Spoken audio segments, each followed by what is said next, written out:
over several terms and definitions and some other things too on convexity theory. Now, I don't expect you guys to understand the formal definition of each of those terms that I will throw, but just be familiar with the concepts, or an informal understanding would be good enough, just in case we use some term in some other lecture. So, convexity theory. So, first topic is convex sets and functions. Okay, ball and interior of a set. So, C is a point in n dimensions. This is the center, and we are given a scalar r greater than 0. The ball with center C and radius r is the set of all points x such that the distance between x and the center C is always less than or equal to r. This is an example of a ball. Note the less than or equal to, which means that the circumference of the ball is also included in the ball, the surface of the ball, since it's in n dimensions. Given any set S, x belongs to S, a point x belongs to S, is interior of S if for any delta you can surround x with a ball of radius delta, and this ball will always be a subset of S. So this is an example. This is the region S, and x is in the interior of S because you can fit a ball of radius delta, no matter how small delta is, so that this entire ball with center x lies in the set S. Okay. In other words, everything, let's say this blue and the boundary, which is in black, that's the set S. The blue region is the interior. So, int S is the set of all interior points of S. Here's an example of an interior. Suppose we are looking at a straight line segment between A and B. So, A and B are included. This is a closed interval. Then the interior of this is the open interval A comma B. Now, for this ball, the interior of the ball, you see you have a less than equal to sign here. You replace the less than equal to with a strictly less than, then you get the interior of the ball. Okay. Convex combination of points. So theta is a scalar parameter between 0 and 1. And we are looking at, let's say we have 2 points, x and y in n dimensions. So theta x plus 1 minus theta y is a convex combination of x and y. Now, when theta equals 1, see this is the point x, this is the point y, then when theta equals 1, you get x.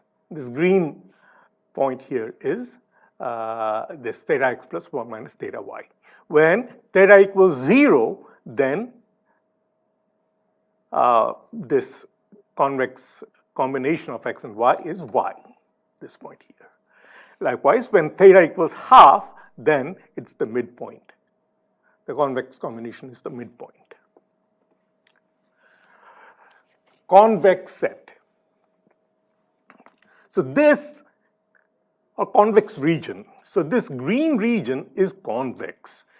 Why? Because if we take any convex combination, the convex combinations, as we vary theta from 0 to 1, we define different points in this red line here, right?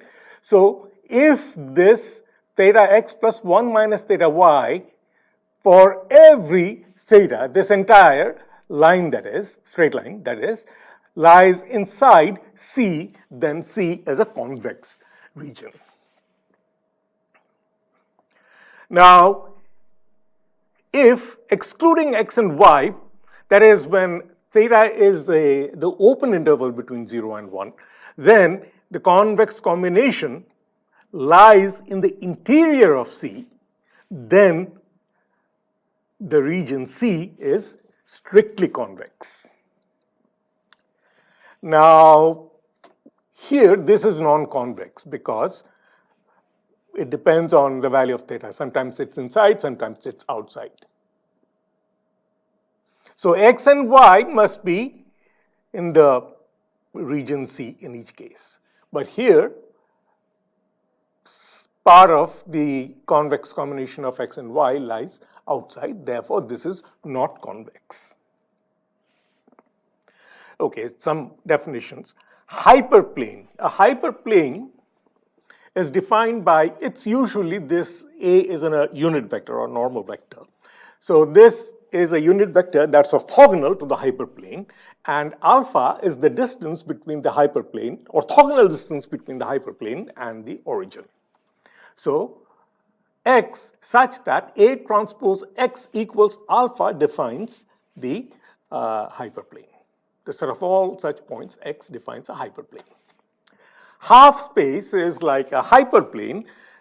So you have, it divides the entire n-dimensional region into two halves, left half and right half, or bottom half, top half, whatever. So these are the two half planes. And here, so x such that A transpose x is less than equal to alpha, and here it's greater than equal to alpha. So I'm including the hyperplane in the half spaces.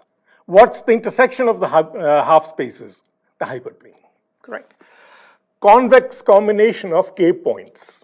So I have k points, x1 through xk.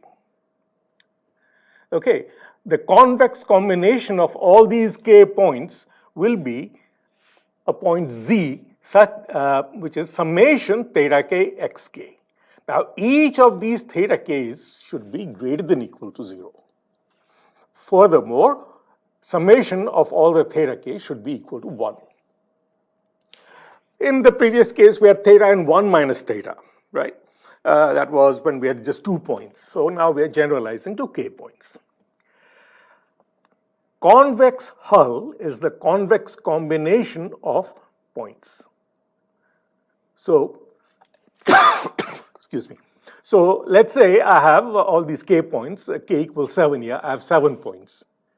Okay, so this blue region is the convex hull of those points.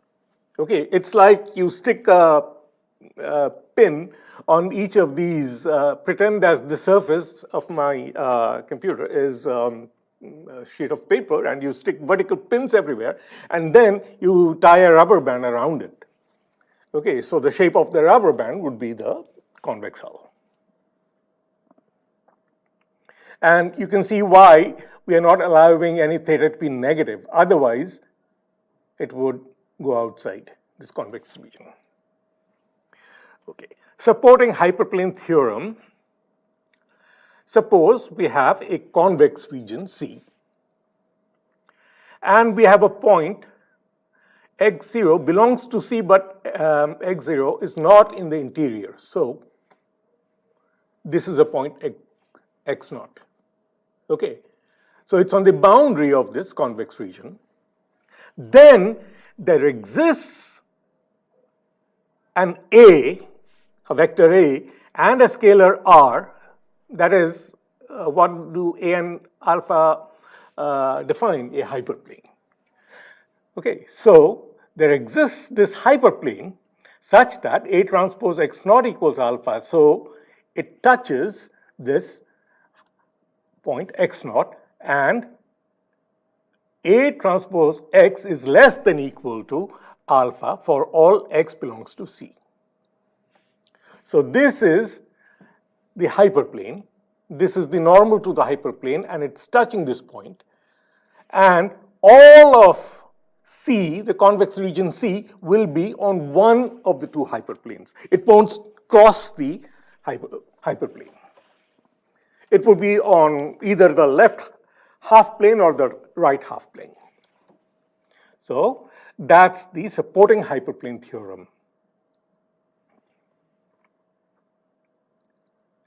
Separating hyperplane theorem. Suppose we have two convex sets that are disjoint. So they don't have any point in common. A intersection B equals null. Okay, like this. So they don't touch each other even. Then there exists a hyperplane such that x belongs to A implies A transpose x plus alpha is less than or equal to 0, x belongs to B implies A transpose x plus alpha greater than 0. In other words, the sets A and B lie on either side of the this separating hyperplane. This is the separating hyperplane. It separates the convex region A from the convex region B. Okay, now we've seen convex sets or convex regions. Let's go to convex functions. Dome is a convex set. Now, for a convex function, its domain should be convex. Okay, otherwise, you shouldn't consider it to be, the question doesn't arise. The domain should be convex. Okay, and this is the definition. For theta between 0 and 1, f of theta x plus 1 minus theta y should be less than or equal to theta fx plus 1 minus theta fy. That's the condition for the function to be convex. Its domain is convex, and then given 2 points in its domain, this must be satisfied, this inequality. Let's see. This is a convex function. Basically, convex function is shaped like a cup. Okay, and I have 2 points, x and y. So this is f of x. This red curve is the function x. So this is f of x. Take another point y, and this is f of y. Now, let's look at the left-hand side of this inequality here. F of theta x plus 1 minus theta y. So this is theta x plus 1 minus theta y. I take some theta and I divide this line segment x to y in the ratio 1 minus theta to theta. Okay, and so I locate this point here. And then this is f of this point, theta x plus 1 minus theta y. Okay, so that's the left side. Now let's look at the right side. What I do is I join these 2 points, x comma fx and y comma fy. Okay, and then this straight line segment I divide into the ratio 1 minus theta and theta. So this point is theta fx plus 1 minus theta fy. I could have drawn a vertical line and divided them in the same ratio, 1 minus theta to theta, and obtained this. Okay, so this is my point, theta fx plus 1 minus theta fy, and if we superimpose both cases, you see that the left-hand side, this one, lies below the right side. Okay, so this condition is satisfied with this function, which is shaped like this, like a cup. Strictly convex function. All I do is replace the less than equal to with the strictly less than, and so it becomes a strictly convex function.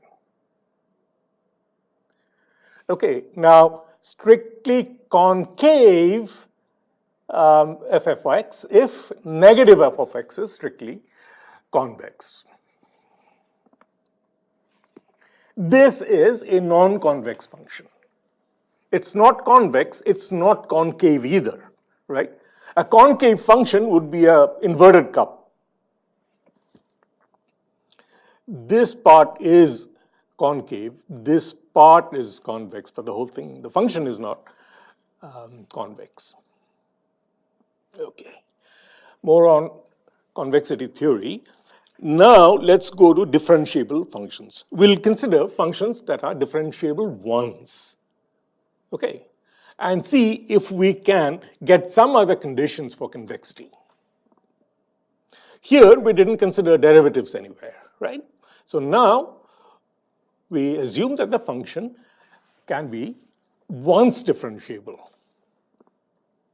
First derivative exists. Okay, so anyway, so this is, let's say, here's an example, a function.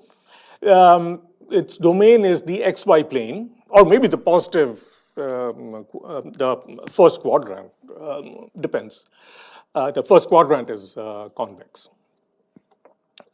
So this is, the xy plane is the domain of this function, and the range is the z-axis, f of xy. Okay, so x is xy, it belongs to r square, and f of x belongs to r.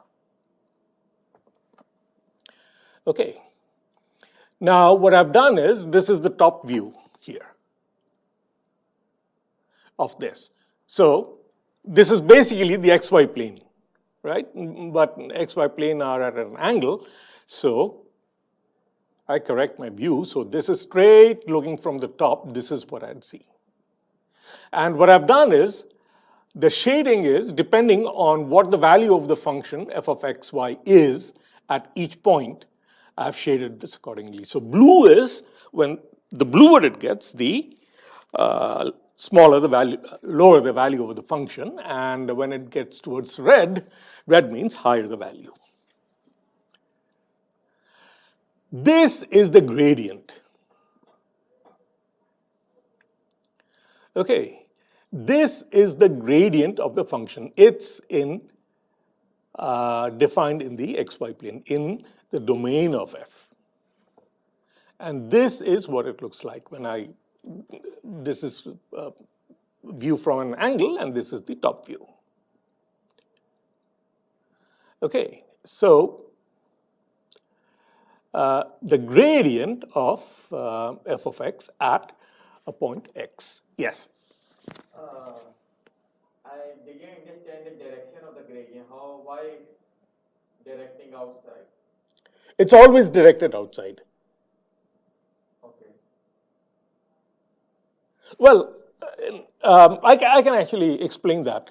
So here, what happens to the function? Let's say let's look at this derivative here. Okay, with respect to the x-axis, what happens? Let's look at the cross section of this passing through this point. It'll look like a parabola or something like that, right? So at this point, the minimum of the parabola would be right here, right? Somewhere here. So here, what would be the derivative of the function? So it's a cup shape, and so it's on the left of the minimum of the cup, the bottom of the cup. So the derivative is decreasing, right? So it's negative. So the component of this would be negative. Okay.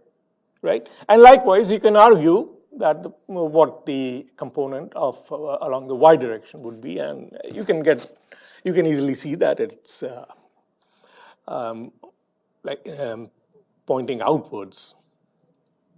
In fact, let me elaborate. So this is where we are. So this is the gradient, del f of x. Now, this is the minimum, right? Yeah. Now, this is f of x equals this circle. Each of these concentric circles represents f of x equals constant. Here, the value of the constant is the lowest, and then as we go further away from the center, or the minimum, it becomes higher and higher. This constant increases in value. Okay, and these are called the level sets. F of x equals constant is a level set. And the gradient is always orthogonal to the level set at the point x. Every point x will belong to some level set. Okay, and the gradient, you consider the level set or the contour of the function, the gradient will be orthogonal to it. Okay, and so this is the gradient at different points. So this, let's say we have, these are the level sets. The gray concentric curves are the level sets of some function f of x, and this is the minimum of the function. So everywhere you see the direction of the arrows are the gradients. And the further you go, the gradient increases in length because it becomes more steeper, the function. So at this point x, this is del f of x. It's orthogonal to the contour. So the the gradient gives the direction of steepest ascent.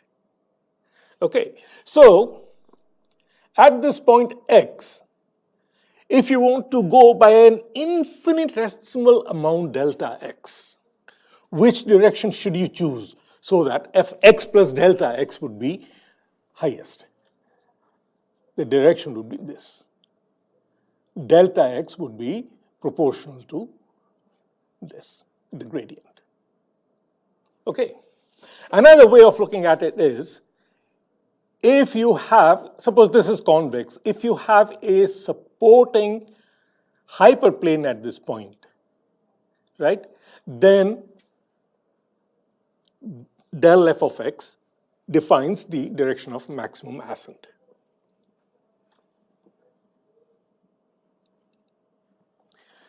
And like I said, the gradients are orthogonal to the level sets. And each level set is an f of x equals constant. Okay, so this is how we define the gradient of the function in n dimensions. This is a multivariate function. It's a mapping from n dimensions, an n-dimensional Euclidean plane, to the real axis. Okay, but it's still a scalar function. It's a multivariate function because it accepts an n-dimensional argument, but it's a scalar function. Okay. Actually, I do a lot of work with vector functions. Okay. The Hessian, again, we're looking at the scalar function f. The Hessian is this matrix of second derivatives. We've already seen these things. It's symmetric. And this is a vector function. Okay, it maps a vector in n dimensions to a vector in m dimensions. So this is a vector function, f of x.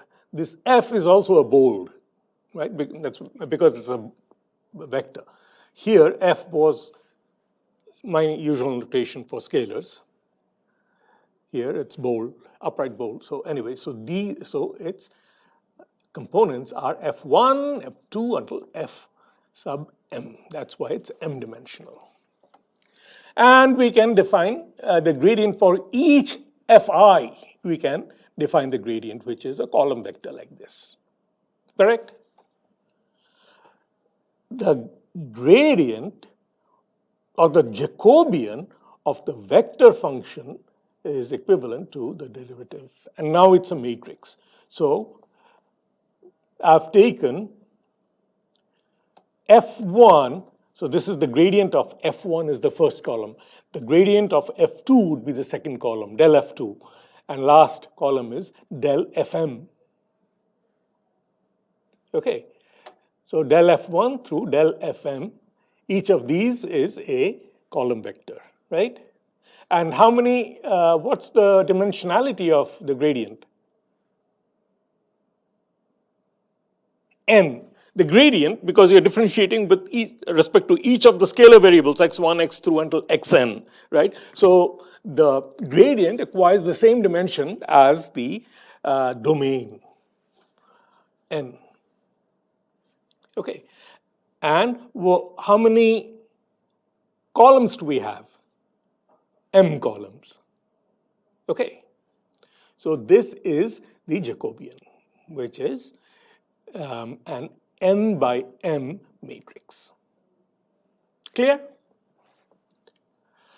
Now, this is something I might use later on, which is why it's here. So, differentiating A transpose f of x.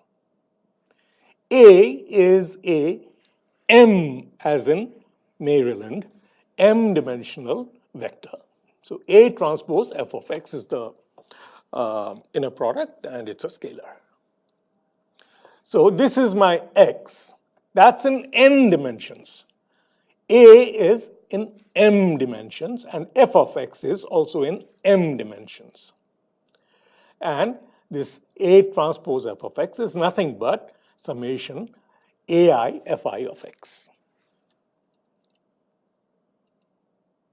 The Jacobian is this. We already saw this, right? And differentiating this, del A transpose f. Now remember, this is scalar, right? This is a scalar function, A transpose f of x. So its gradient would be a column vector, n-dimensional column vector, right? So this is how the gradient looks like. Summation alpha I del f I of x, which is equal to del f of x. This is the Jacobian. Now, these are the gradients, but this is del f of x. I'm looking at the vector function itself. So this is the Jacobian times A. Okay, and if you look at the dimensions, A is in m dimensions, m as in Maryland, and the Jacobian is in n by m matrix. So when you do the multiplication, you'll get the gradient, which is in n dimensions, same as the input dimensionality n. Okay, and this is, of course, the gradient of f of I, for any I. Okay, so this is something you can note down. We might use this in some examples. The Taylor series expansion, as you all know, in one dimension. So this is the Taylor series expansion in multi-dimensions. So we have f of x plus delta x. It's a multivariate but scalar function. It's equal to f of x plus summation I derivative of f of x with respect to xi times delta xi. Delta xi is the ith element of this vector delta x. So this is the summation of the first derivative terms. And then plus half summation I, summation j, del square f of x over del xi, del xj, delta xi, delta xj. So this is, excuse me, this double summation is over all second order terms. It contains the second derivatives, and you can go on. This Taylor series can be written more succinctly in vector form. So fx plus delta x equals fx plus, instead of the summation, I'm using the gradient. So del f of x transpose delta x plus half, this is the Hessian, right? Del square f of x. Delta x transpose del square f of x delta x plus higher order terms. If I replace delta x with y minus x, see this delta x I've replaced with y minus x, then I get f of y equals f of x plus del f of x transpose y minus x plus half y minus x transpose times del square f of x, the Hessian, times y minus x plus higher order terms. So this is the constant term. This is the first order or linear, this is a linear term, right? Linear in delta x. This is constant with respect to delta x. Delta x is varying. We are fixing x. And we're looking at delta x, which is the variable here. And of course, it's very small. If this is constant with respect to delta x. This is a first order term. This is, you see, delta x transpose del square f of x delta x. This is a scalar, but it's a quadratic in each delta xi. So it will contain terms like this. Okay. Now, the series expansion of the gradient, even the gradient you can express using Taylor series expansion. So del f of x plus x, del f of x plus delta x. You know the gradient at x, let's say. So del f of x plus delta x equals del fx plus, this is the gradient, plus the Hessian del square f of x times delta x.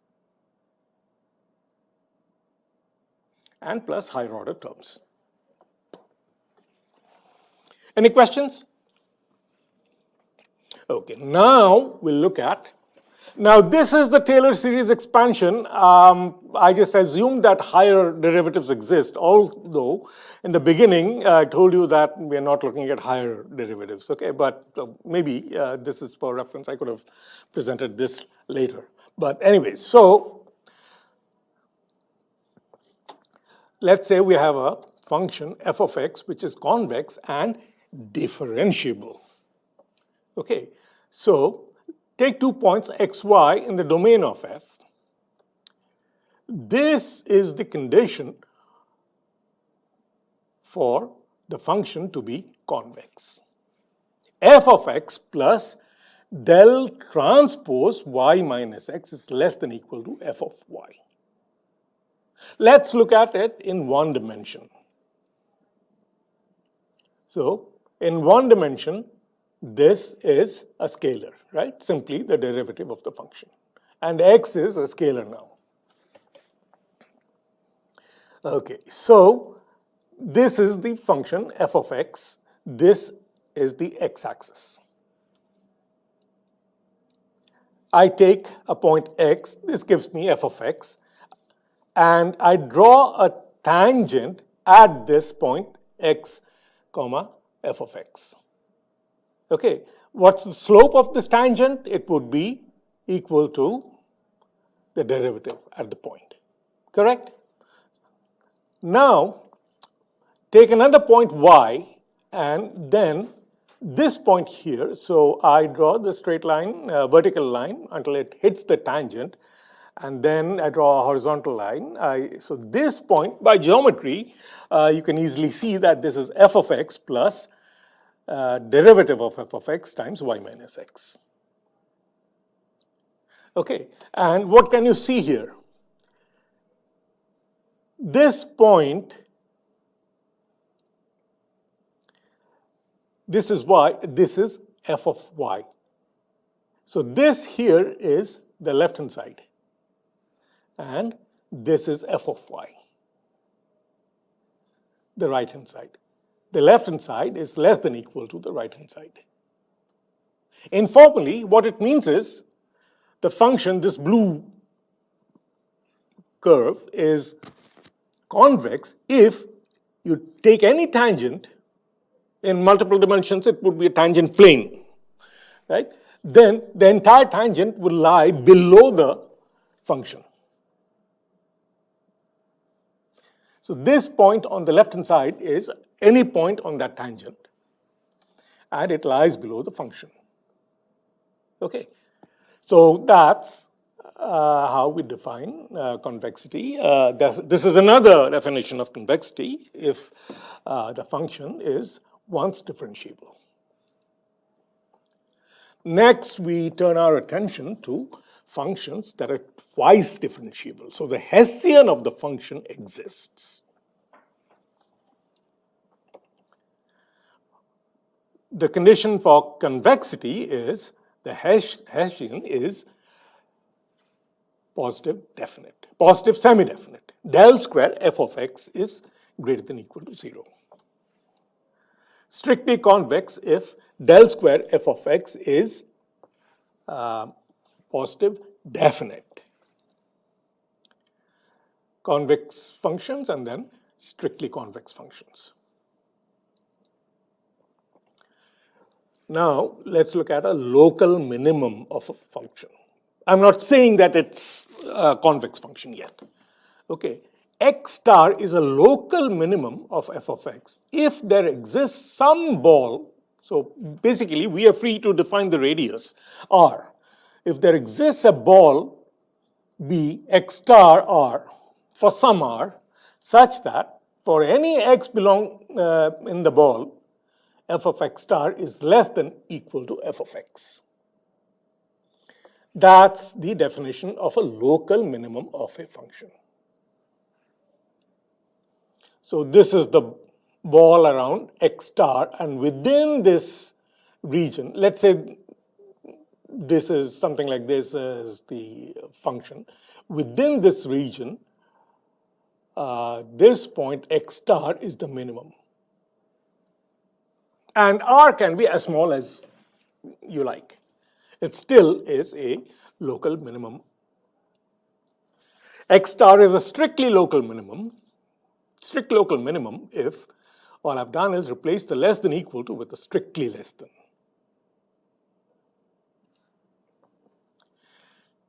X star is the global minimum of f of x is now you, instead of r, you consider the entire domain of the function.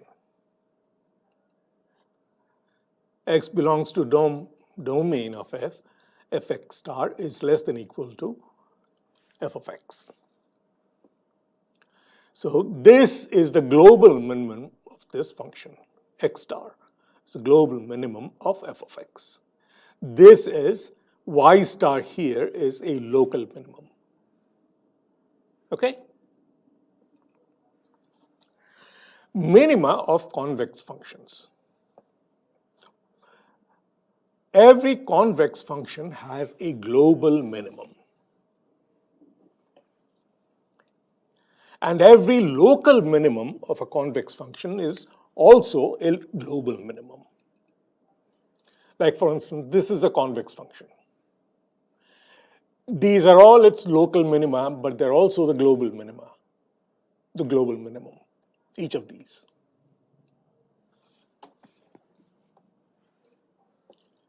Minimum of a strictly convex function. Every strictly convex function f has a unique global minimum. So basically you can imagine this, right? This cup here has a flat surface, has a flat bottom rather, right? But if I were to join this in this manner here, then it would be a strictly convex function. This is a strictly convex function.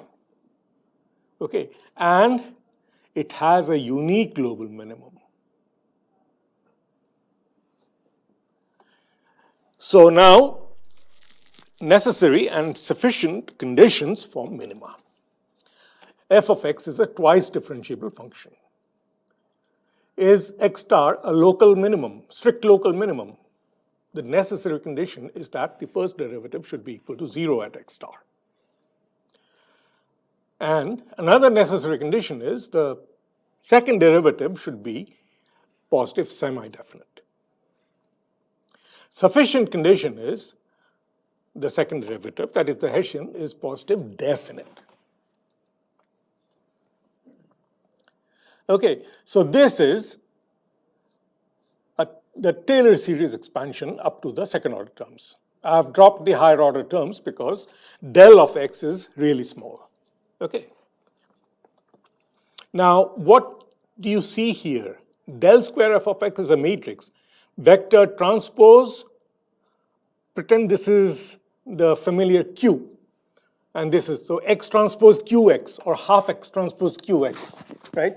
It looks something like that, correct? So what happens to this term when del square f of x is positive semi-definite? Delta x is any vector. Okay, we just restrict our attention to small values of delta x, which is why I'm ignoring all higher order terms. But what can you say about this? By definition, this has to be greater than or equal to 0, right? If this is positive semi-definite.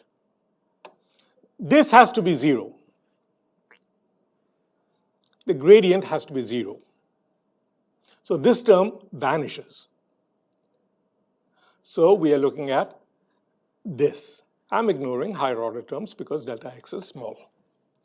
Now, this term, since, if it's positive definite, then this term, unless delta x is equal to 0, this term here is positive,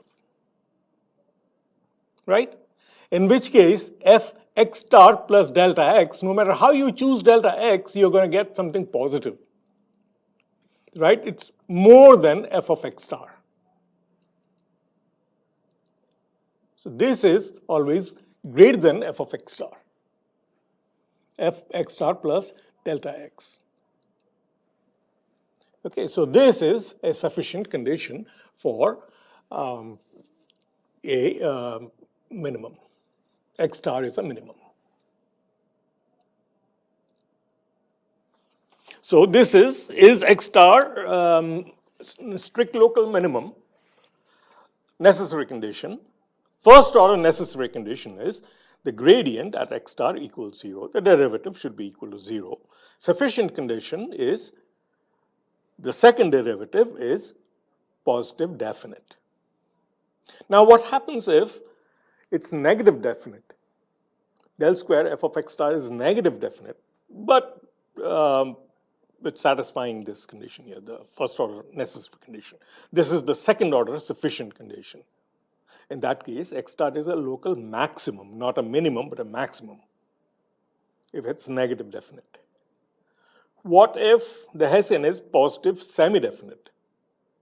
In that case, x star is a local minimum. What if Hessian has positive and negative eigenvalues? That is, it's indefinite.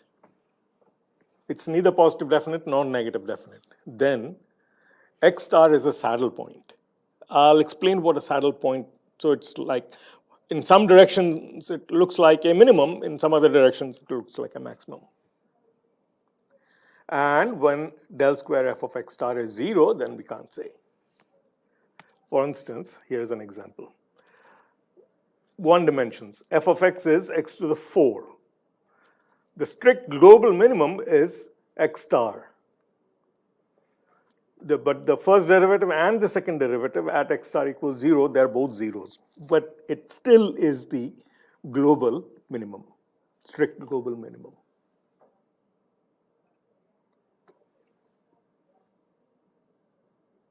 So global minimum of a convex function has a global minimum. Every convex function has a global minimum. Every local minimum is also a global minimum, which I already said. And every strictly convex function has a unique global minimum. So these are what we just saw. In the next, after spring break, we will be looking at the first order and second order conditions for constrained minima, constrained optima. Okay, so you'll have inequality constraints and equality constraints. In which case, if you remember, we dealt with the Lagrangian. We created a function called the Lagrangian. So we'll look at those things more formally. Any questions?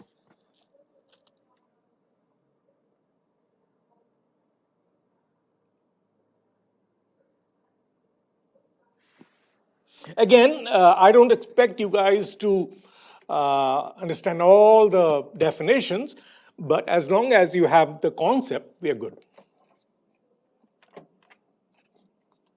Okay, so unless there are any other questions, we will. You have a question? Okay. You're an expert in this.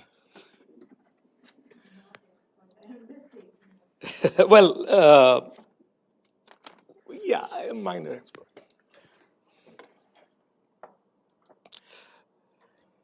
In that class, we have reached up to this portion where you have to stop. Okay.